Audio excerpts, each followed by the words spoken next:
할렐루야. 아멘. 오늘도 우리에게 새 날을 주신 하나님께 감사합니다. 아멘. 이날도 예수님과 동행함으로 에녹처럼 또 노아처럼 우리가 이 시대 가운데 살아가기 원합니다. 에녹은 경건하지 않은 시대 가운데서 그가 하나님과 동행함으로 이 세대를 쫓지 않고 주의 말씀을 따라갔습니다. 오늘날 이 시대를 살아가는 우리들에게 이 시대의 풍조를 쫓아가지 않고 하나님의 말씀을 따라가는 우리가 되기를 원하고, 그렇게 우리 교회가 주님의 제자로서의 삶을 살아가기 원합니다. 오늘 말씀은 히브리서 7장 말씀인데요. 히브리서는 우리가 굉장히 중요한 내용들을 많이 담고 있는데, 첫 번째로는 우리가 지난번에 계속 얘기했던 것처럼 구약의 제사제도라든지 율법제도, 또 제사장, 이런 제도를 통해서 예수 그리스도가 누구이신지를 보여주는 그러한 구약을 통해서 예수님을 조명해주고 있고, 실체이신 예수 그리스도를 보여주는 그러한 역할을 하고 있는 것이 히브리서입니다. 그런데 히브리서가 가지고 있는 더 중요한 것이 있어요. 그것은 사람들의 궁금한 점을 알려주고 오늘 우리에게 그분이 무엇을 하시는지에 대해서 알려줍니다. 여러분, 예수님께서 하늘보좌를 버리시고 이 땅에 오셨습니다. 이 땅에 오신 예수님은 누구로 오셨나요? 하나님의 아들로 오셨지만 그는 우리를 위한 희생 제물로 오셔서 그가 십자가를 지셨습니다. 그가 이 땅에 오셔서 십자가를 진 것은 우리의 제물이 되기 위해서, 우리의 죄를 위한 희생 제물로서 이 땅에 오셨어요. 근데 예수님께서 희생되셔서 구원자로서 이 땅에 오시고 피 흘리신 예수님이 죽으신 다음에 그 다음에 부활하셨습니다. 그리고 하나님 나라로 올라가시는 승천했습니다. 그리고 주님께서 올라가시면서 말씀하시기를 다시 오겠다고 얘기했습니다. 그런데 그러면은 예수님께서 승천하셔서 다시 오실 때까지 이 기간이 있어요. 지금 오늘 우리들이 살아가고 있는 이 시대잖아요. 그러면은 올라가신 예수님은 지금 무엇을 하고 계시는가? 지금 부활하여 승천하여 올라가신 예수님이 지금 2000년이 지났습니다. 근데 지금 그 예수님은 지금 어떤 일을 하고 계실까? 그 일에 대하여 히브리서가 예수님이 지금 무엇을 하고 계시는지를 가르쳐 줍니다. 뿐만 아니라 요한계시록도 그 얘기를 하는 거죠.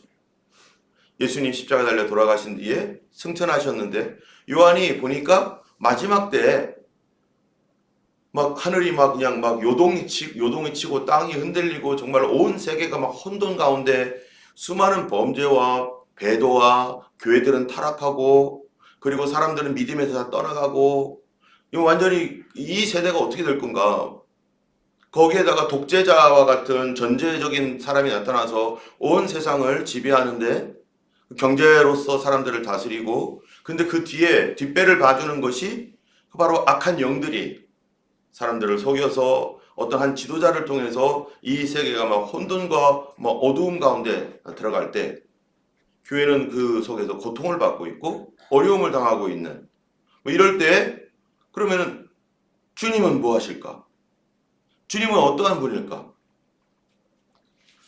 그렇기 때문에 주님이 내려오시기 전에 그 시대에 대하여, 시대 때 주님은 무엇을 하고 계시며, 또 올라가신 이후에 주님 오실 때까지 주님이 하시는 일은 무엇인가? 이 두 가지는 바로 히브리서와 요한계시록에 얘기하고 있는 것입니다.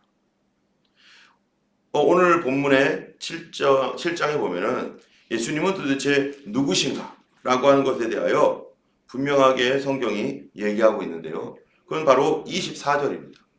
24절에 예수는 영원히 계심으로, 예수님 영원히 처음도 끝도 없으신 분이죠. 그렇다면 지금도 예수님께서 계시는 거죠. 그런데 예수님께서 십자가를 지시기 전에 계셨던 예수님과 십자가를 지신 이후의 예수님은 다릅니다. 누구에게? 우리에게 그 의미가 다릅니다. 바로 예수는 영원히 계심으로 제사장 직분도 갈리지 아니하니라. 그러므로 자기를 힘입어 하나님께 나아가는 자들을 온전히 구원하실 수 있으니 이는 그가 항상 살아계셔서 그들을 위하여 간구하심이라.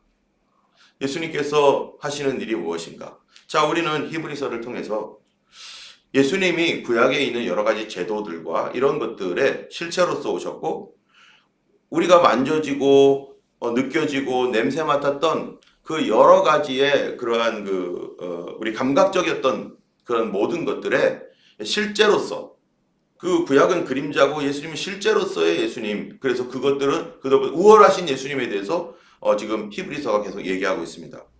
그래서 첫 번째는 무엇보다 우월하신 예수님이에요. 사람들은 미가엘 천사 아니야 예수님이? 천사장으로서 이 땅에 오신 그런 분 아닌가? 하나님은 아니고 그렇지 않다는 거죠. 성경의 기록들을 성경에 기록하면서 히브리서 1장에서 천사들에 대해서는 이렇게 말했지만 아들에 대해서는 내가 너를 낳았다 하면서 이 아들에 대해서 말한 것과 천사에 대해서 말한 게 전혀 다르다. 그러므로 예수 그리스도는 천사가 아니다. 두 번째로는 하나님께서 2장에서는 뭐였었어요?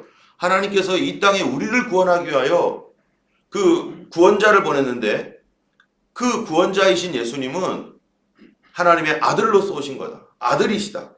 예수님 하나님께서 우리를 구원하기 위하여 어떠한 천사들이나 어떠한 예수님의 대리인, 하나님의 대리인 대신해서 희생하고 대신 죽을 누군가를 보낸 게 아니라 바로 하나님 자신이 모든 권위와 권세를 다 내려놓고 영원한 아들로서 그 자신을 겸손하게 낮추고 이 땅에 오셨다.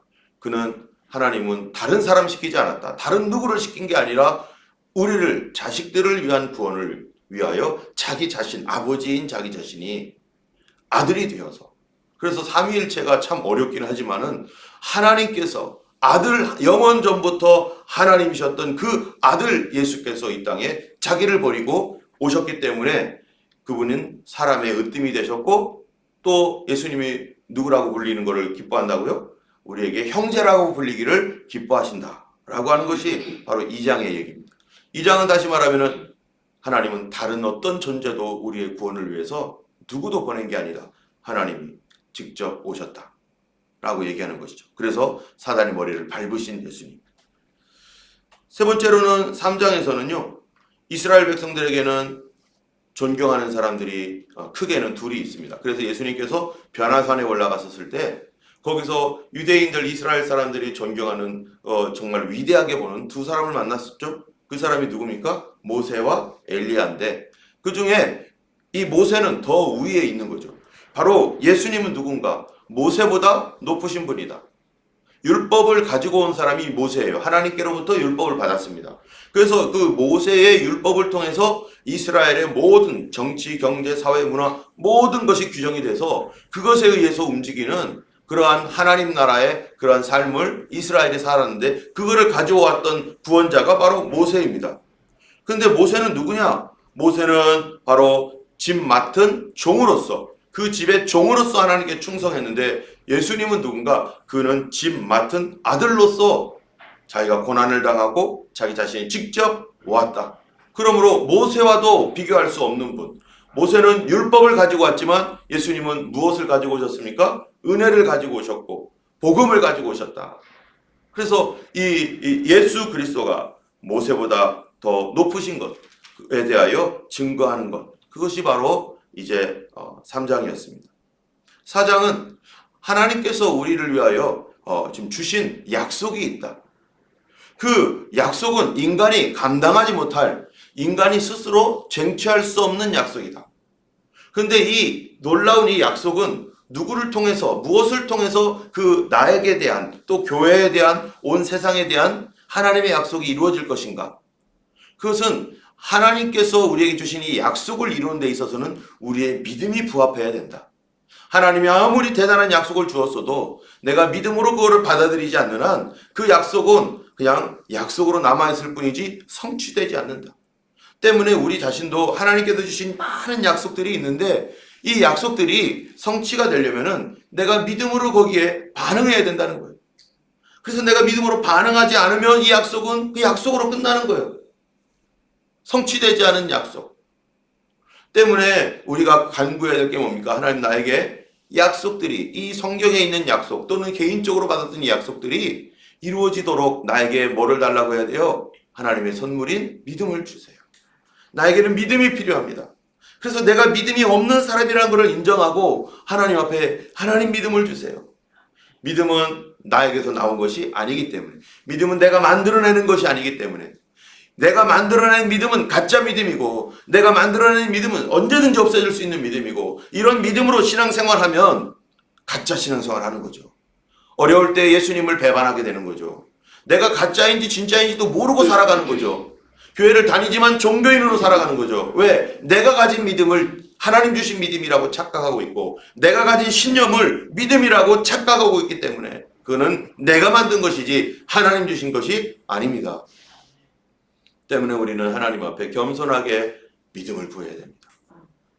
가짜 믿음, 내 거가 아니라 하나님 거. 그게 와야 내가 변화되고 새 사람 되고 내가 바뀔 수가 있는 것이지, 내가 만든 믿음 가지고 성경을 율법처럼 봐봐야, 그리고 절제한다고 하고 이 규정대로 따라보겠나라고 그러면 번아웃 돼요. 아무것도 못합니다. 왜? 내 속은 변하지 않았는데 겉으로만 깨끗하게 하려니 얼마나 힘들겠어요. 그게 바로 종교 생활입니다. 그래서 하나님의 약속은 우리가 믿음으로 결부시킬 때에야, 그때 바로 하나님의 약속이 나의 약속이 되고 살아있는 말씀이 되고 그것이 성취되는 말씀이 되어서 인간의 능력을 초월하는, 내가 할 수 없는 것을 하게 된다라는 것입니다. 그런데 이 믿음의 약속을 가는데, 이 믿음으로 우리가 결부하여 나가는 데 있어서 우리가 얼마나 약합니까? 하나님 주신 믿음이 있을지라도 어떨 때는 넘어지고 쓰러지는 우리, 그런 걸 보면서 하나님의 약속의 말씀들, 여러분, 하나님께서 우리에게 주신 가장 큰 약속이 뭡니까? 하나님 나라에 대한 약속이죠. 하나님 나라에 대한 약속뿐만 아니라 그거보다 또 다른 우리 주변에 있는 많은 약속들이 있습니다. 기도할 때 병을 고쳐주시고, 기도할 때 또 우리의 삶을 열어주시고 하는 많은 또 다른 약속들이 있지만, 궁극적인 가장 중요한 것은 우리에게 구원을 주시는 영생의 약속, 하나님의 약속. 이런 그 약속뿐만 아니라 이런 모든 약속들이 이루어지는 것을 우리는 성경에서 뭐라고 말합니까? 믿음을 통하여 이 약속들이 이루어지는 것을 바로 안식이다라고 말하는 거죠. 그게 4장 얘기죠. 이 땅에 있는 안식은, 안식의 대표로서 여호수아가 가나안 땅을 정복해서 그제서야 안식을 누렸다라고 하지만, 그러나 우리 믿는 자들에게는 안식할 것이 따로 있다. 이 땅에 있는 안식도 안식이지만 하나님은 그 여호수아의 정복 사건을 통해서 하나님 나라의 안식을 설명하고 있었어요. 4장에서. 그런데 이 일을 위하여 나갈 때, 여러분, 여호수아가 이스라엘 백성과 함께 가나안 땅을 정복할 때 깨끗하게 합니까? 아니면은 정말로 막 뒤집어지고 엎어지고 쓰러지고 또 잘못되고 또 죄도 짓고 막 이럽니까? 그 약속은 성취되지만, 그러나 그 안에 자세히 보면은 부족한 것이 너무 많아요. 속기도 하고 죄를 짓기도 하고, 저런 사람들을 가지고 무슨 하나님의 그 약속을 이루시나, 이 사람들이 무슨 하나님의 위대한 사람인가 할 정도로 이스라엘 백성들 보면 비참하고 참 처량한 사람들입니다. 그런데 왜 그들이 그 약속이 성취되었는가? 그들이 믿음으로 부합할 수 있도록 그렇게 했던 그 결정적인 원인이, 그들은 믿음으로 살아갈 수 없었는데, 그러나 그들의 죄를 용서하시는 분, 그들의 실수와 잘못을 용서하고 덮고 다시 일어나게 하시는 분이 있었기 때문에, 그 분이 누구냐? 바로 5장에서 우리의 대제사장. 대제사장을 통해서 제사 제도를 통하여 그들이 잘못했을 때마다 주님이 또 씻어주시고 또 씻어주시고, 잘못된 길을 갈 때마다 또 돌아오게 하셔서 또 씻어주시고, 잘못된 길을 또 가면은 회개하게 하셔서 돌아오게 하시고 씻어주시고 다시 일어나게 하시고, 이걸 끊임없이 반복하는 그 일. 만약에 그들에게 제사장이 없었더라면 어떻게 되는 거예요? 그 죄가 누적되고 그 영성이 흐려지고 해서요, 하나님의 약속을 맨 처음에는 굳건하게 붙잡았다가 점점 흘러내려가서 멀어지고, 나중에는 약속이고 뭐고 다 필요 없다 해가지고 그냥 떨어져 나가는, 그렇게 될 수밖에 없었는데, 이런 죄인을 불쌍히 여기셔서 하나님이 제사제도를 만들어 주셔서 제사장들의 중재를 통하여서 그들이 회개하고 다시 씻고 다시 용기를 얻고 다시 일어나게 하시는 것, 그것이 바로 제사장 제도입니다. 그래서 5장에서는 바로 이 제사장 제도를 우리에게 하나님이 주셨는데, 바로 예수님은 누구신가? 예수님은 바로 우리의 제사장이시다. 아멘. 예수님이 우리의 제사장이셔서, 그 제사장은 어떤 제사장인가?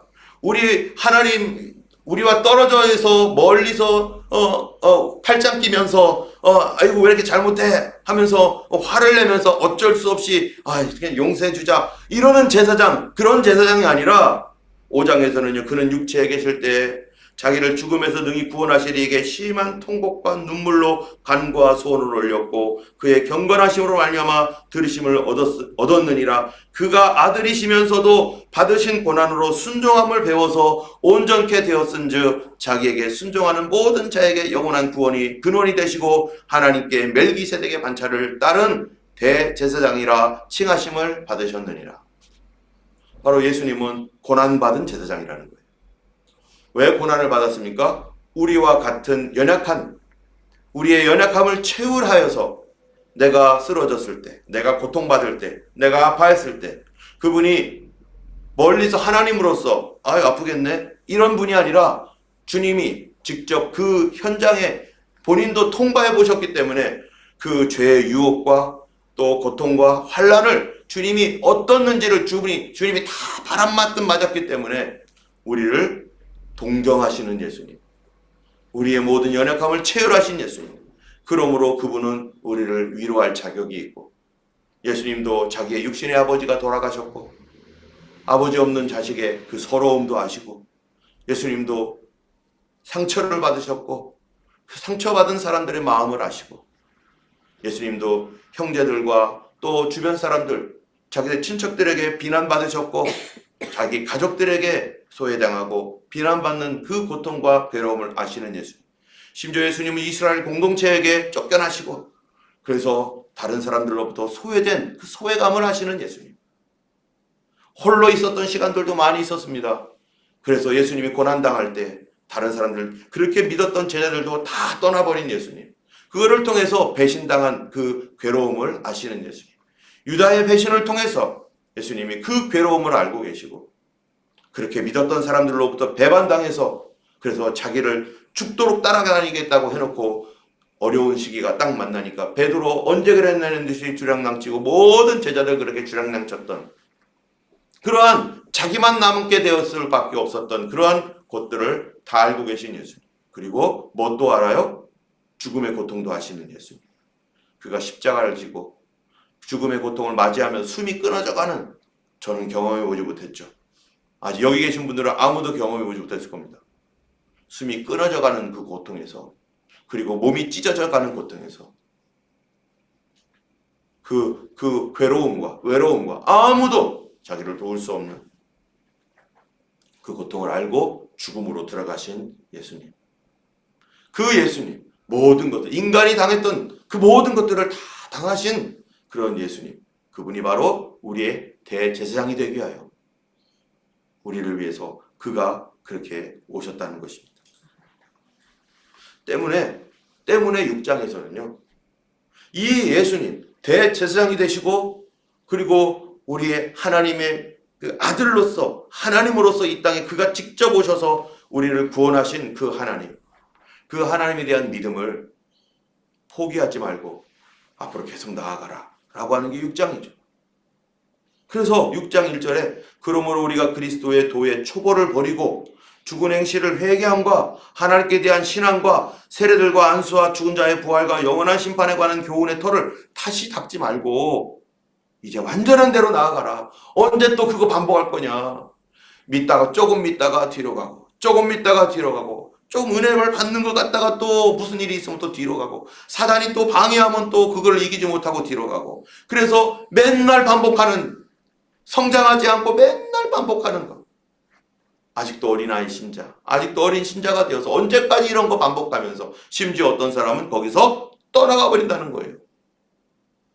떠나가기 때문에 떠나가는 사람들 중에서는 어떤 사람도 떠나갈 수가 있는가? 가짜 믿음 가진 사람들은 가다가 스톱하고 뒤로 돌아가고 이런 일들을 반복하는데 심지어 이 일에 있어서 하나님의 3절에 보면은요. 4절에 한번 빛을 받고 하늘의 은사를 맛보고 성령의 참여함 받고 하나님의 선한 말씀과 내세의 능력을 맛보고 타락한 자들도 떠나갈 수 있다는 거예요. 점점 뒤로 물러갈 수 있다는 거예요. 완전히 떠나기 전에 돌아오라고. 더 이상 뒤로 더 물러가지 말라고. 그러므로 우리가 뭐 하라는 거예요? 두려워해라. 하나님의 약속은 반드시 이루어지는데 어떤 과정을 통해서 이루어진다는 겁니다. 그 과정 속에서 우리는 오래 참아 약속을 받느니라. 어제 말씀이 15절 말씀이 그거 아니었어요? 그가 이같이 오래 참아 약속을 받았느니라. 우리의 하나님의 약속은 결코 변하지 않습니다.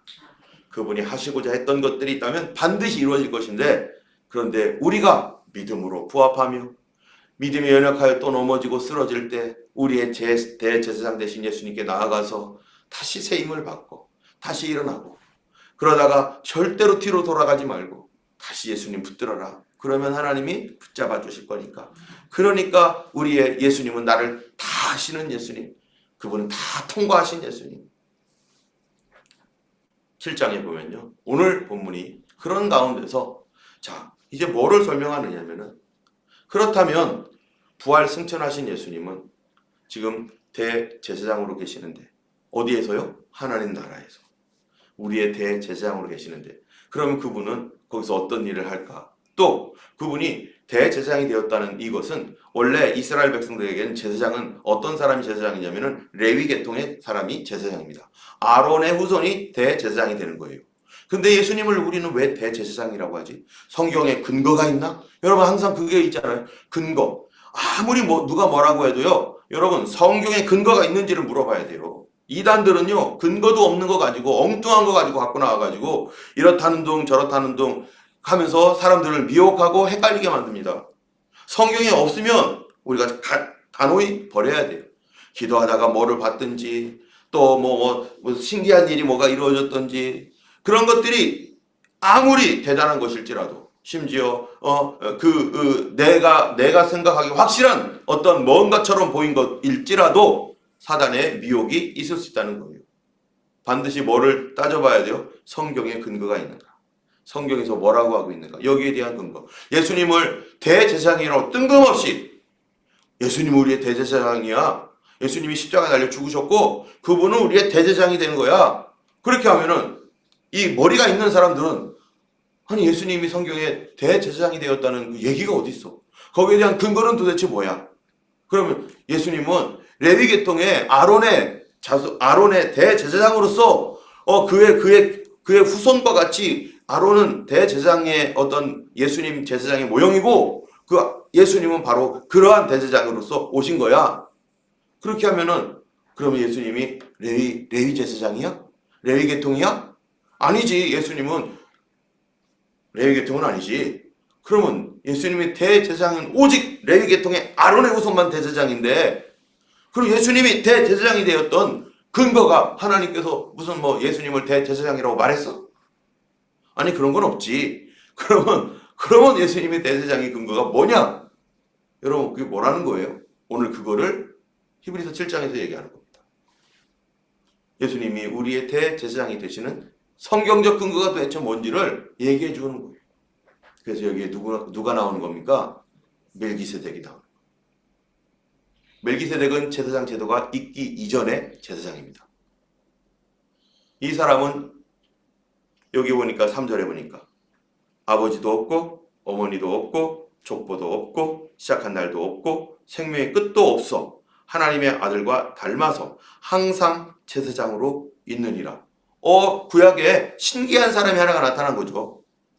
아브라함 당시에, 아니 이런 사람이 어디 있습니까? 2절에 보면은 아브라함은 모든 것의 10분의 1을 그에게 나누어 주니라. 그 이름을 해석하면, 저는 먼저 의의 왕이요, 그 다음은 살렘의 왕이요, 곧 평강의 왕이요, 그리고 아버지도 없고 어머니도 없고, 이렇게 대제사장인 멜기세덱에 대해서 갑자기 뜬금없이 여기서 딱 나타난 대제사장. 그런데 이 대제사장을 누구라고 말하느냐? 이제 꼭 3절, 2절 올라갔으니까 1절 올라가 볼까요? 1절에 이 멜기세덱은 살렘 왕이요 지극히 높으신 하나님의 제사장이라. 이 사람이 제사제도가 있기 이전에, 여러분 제사제도는 언제부터 있었습니까? 구약의 제사제도는 언제부터 실시가 되었죠? 모세 때부터죠. 모세는 아브라함으로부터 몇 년 뒤의 사람입니까? 아브라함보다 먼저 태어났습니까? 아브라함 이후에 태어났습니까? 예, 아브라함보다 훨씬 뒤죠. 몇 년 뒤에 태어났죠? 아브라함 이후? 몇백 년 뒤죠? 예, 집사님. 네, 맞았습니다. 400년 뒤에 왔잖아요. 아브라함으로부터 400년이나 떨어진 사람이에요. 430년. 그 다음에, 그전에는 율법이라는 게 없었죠. 그런데 이 아브라함 430년 이후에 모세가 하나님께로부터 율법을 받아서 그제서야 제사제도가 생기고 성막이 생기고 대제사장을 임명하고 이런 일을 했는데, 그런데 이 제사장 멜기세덱은 아브라함 있을 때 그 이전부터 제사장이었고 이 사람이 어디서부터 왔는지도 모르겠다. 그런데 그 배경이 창세기 14장에 멜기세덱에 대해서 나옵니다. 멜기세덱은 어떤 사람이었는가? 바로 창세기 14장에 아브라함이 그돌라오멜의 5개의 연맹체와 전쟁을 벌였는데요.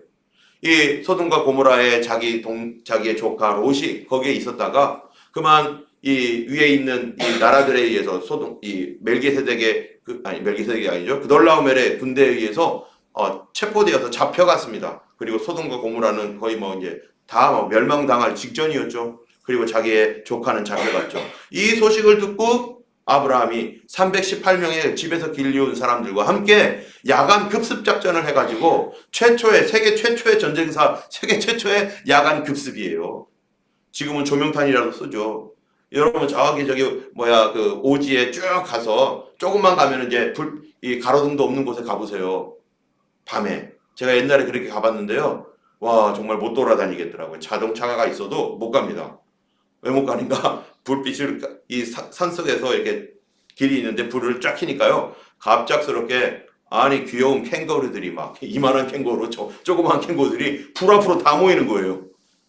그래가지고 덜덜덜 떨면서 얼마 전에 이게 바꾼 그 중고 자동차를 혹시라도 애들이 밟을까봐 덜덜덜 20km 이하로 살살 가면서 제발 좀 비켜라.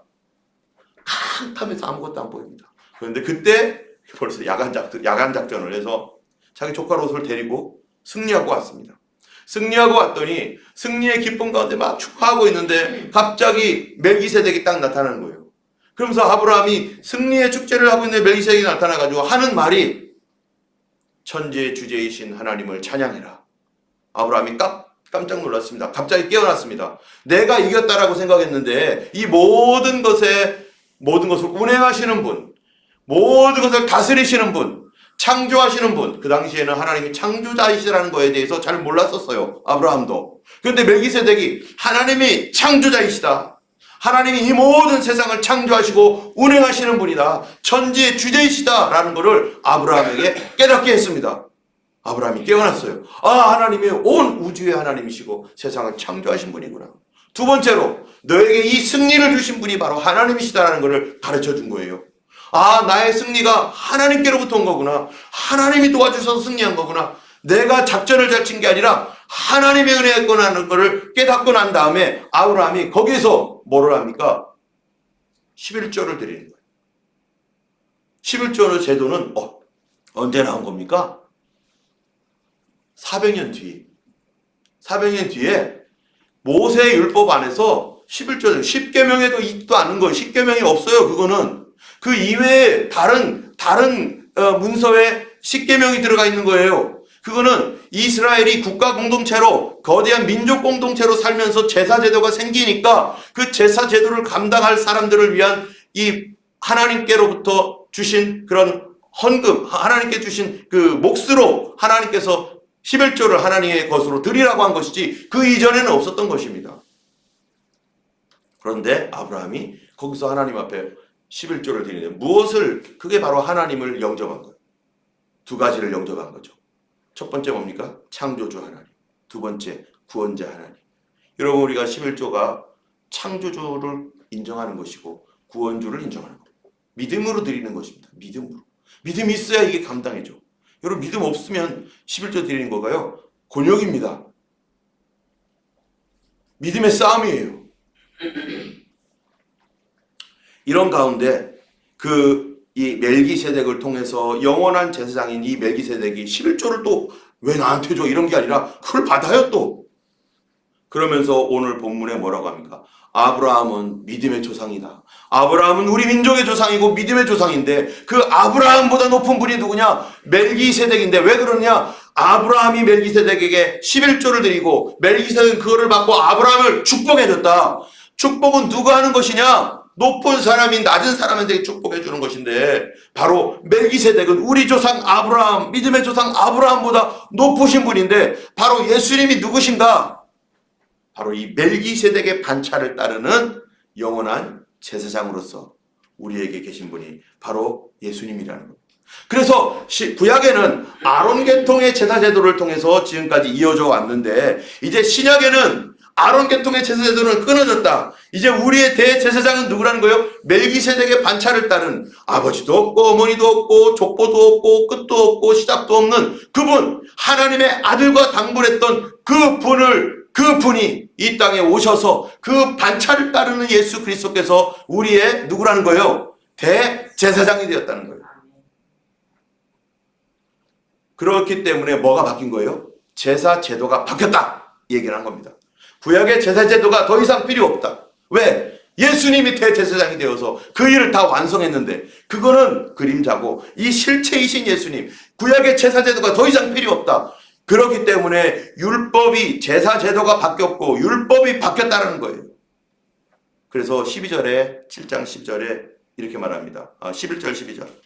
레위 계통의 제사 직분으로 말미암아 온전함을 얻을 수 있었으면 백성이 그 아래서 율법을 받았으니 어찌하여 아론의 반차를 따르지 않고 멜기세덱의 반차를 따르는 한 제사장을 세울 필요가 있느냐.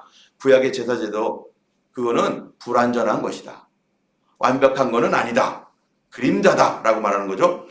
12절이 중요한 거죠. 제사 직분이 어떻게 됐다고요? 바뀌었다는 거예요. 누구에서 누구로요?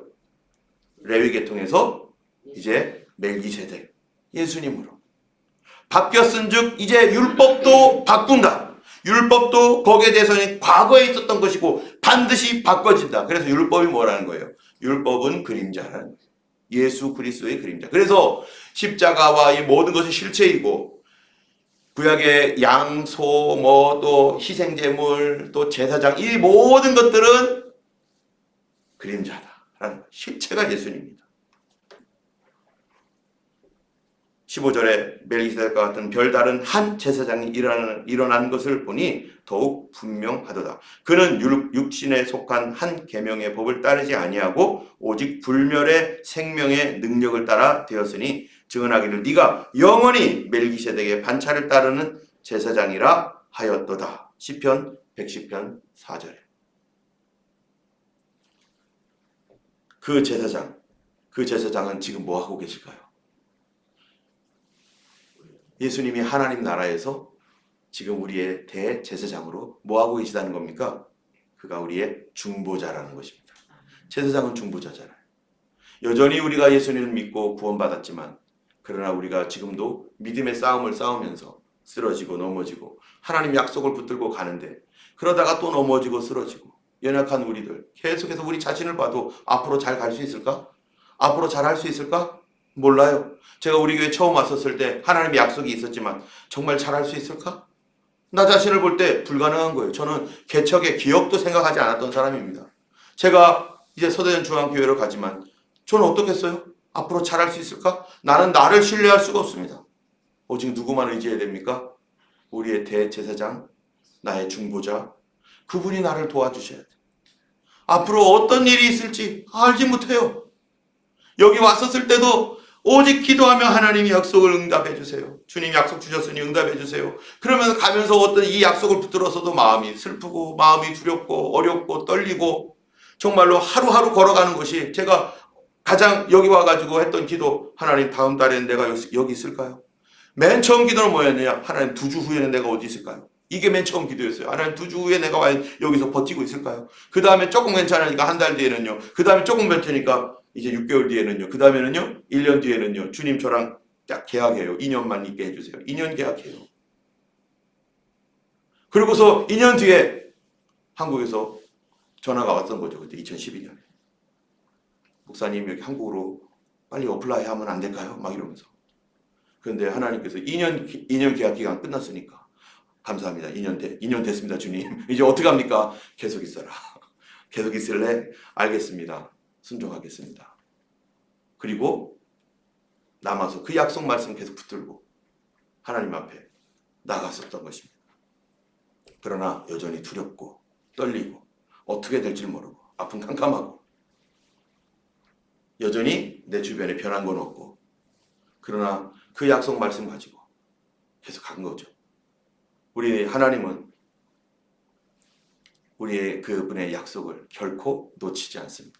그분은 반드시 이룰 것입니다. 그런데 우리가 믿음으로 부합해야 되는데 그 믿음을 위해서 나아갈 때 혹시 연약하고 부족할지라도 나의 대제사장이신 예수님, 지금도 우리를 위하여 중보하시는 예수님, 우리를 위하여 계속해서 우리를 지금도 도와주시고 계시고 그분이 하시는 일이 뭐예요? 내가 넘어질 때마다 비난하거나 손가락질하는 게 아니라 대제사장이 되어서 또 다시 씻어주시고 또 씻어주시고 다시 일어나라고 하시고 걱정하지 말라고 하시고 다시 일어나라고 하시고 하나님께로 계속해서 내가 멀어질 때마다 내가 하나님 나는 못 가겠어요. 나는 주님 나는 부족해서 못 가겠어요. 나는 미안해서 못 가겠어요. 나는 죄가 너무 많아요 하면서 못 가겠어요 하는 사람들에게 괜찮다. 내게로 와라. 은혜의 보좌 앞에 와라 하면서 또 씻어주시고 또 씻어주시고 하시면서 우리를 끌고 가시는 예수님. 하나님과 나 사이에 계속해서 손을 붙잡고 계시는 중보자, 중간자가 되어서 계속해서 놓지 않고 우리를 끌고 가신 예수님이 오늘 하루도 우리를 붙들고 계십니다. 내가 넘어졌어도 우리 주님 내 손 놓지 않고 나를 계속해서 일어나라고 말씀하시고 걱정하지 말라고 하시고 나만 의지하라고 하실 때 우리는 지금은 내 주변의 상황이 변하는 것 같지 않아도 주님이 내 손을 잡고 계시고 나와 함께 하십니다. 오늘도 그 예수님과 동행하시며 주님 앞에 정말로 담대히 오늘도 은혜의 보좌 앞에 나가시는 우리가 되기를 원하고 그리하여 우리 주님께서 나를 붙들어 주시는 그 은혜를 충만히 누리는 그런 귀한 하루하루 되기를 예수님의 이름으로 축원합니다. 기도하겠습니다. 걸어가신 주님 감사합니다.